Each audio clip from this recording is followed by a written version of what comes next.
Hello buddies and బుడంకాయస్, welcome to Radhamma కథలు.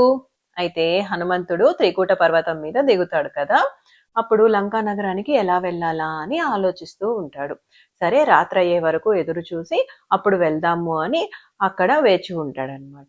అప్పుడు రాత్రి అవగానే లంకా నగరానికి వెళ్ళడానికి హనుమంతుడు బయలుదేరుతాడు. అయితే రాత్రి అవగానే లంకా నగరం ఒక స్త్రీ రూపంలోకి మారి ఒక రాక్షసి రూపంలో హనుమంతుణ్ణి అడ్డుకుంటుంది. ఎవరు నువ్వు, ఎందుకు ఇక్కడికి వచ్చావు, ఇలా లంకా నగరంలోకి ఎందుకు వస్తున్నావు అని అడుగుతుంది.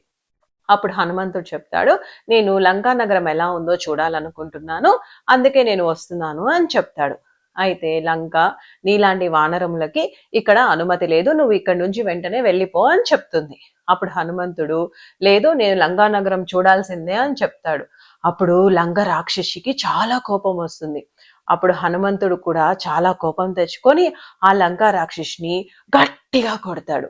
అప్పుడు ఆ లంక రాక్షసి అక్కడే పడిపోతుంది. అప్పుడు హనుమంతుడు సీతమ్మని వెతుక్కుంటూ ఆ లంకా నగరం అంతా తిరుగుతాడు. కానీ సీతమ్మ జాడ ఎక్కడా కనిపించడు. అప్పుడు రావణుడు అదే సమయంలో అశోకవనానికి వెళ్తూ ఉండడం హనుమంతుడు చూస్తాడు.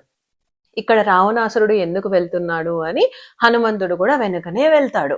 అప్పుడు హనుమంతుడు ఒక చెట్టు మీద కూర్చొని చూస్తూ ఉంటాడు.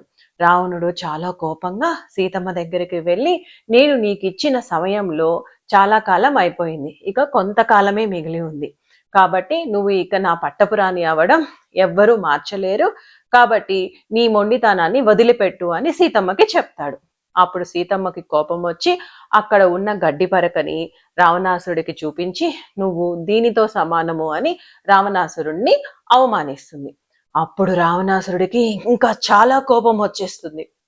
అప్పుడు వెంటనే తన భార్య మండోదరి వచ్చి రావణాసురుని శాంతింపచేసి తన భవనానికి తీసుకొని వెళ్తుంది. ఇదంతా హనుమంతుడు ఒక చెట్టు మీద కూర్చుని చూస్తూ ఉంటాడు. ఆ తర్వాత హనుమంతుడు ఏం చేశాడో తెలుసుకోవాలి అనుకుంటే like, share, subscribe to Radhamma కథలు. Thank you.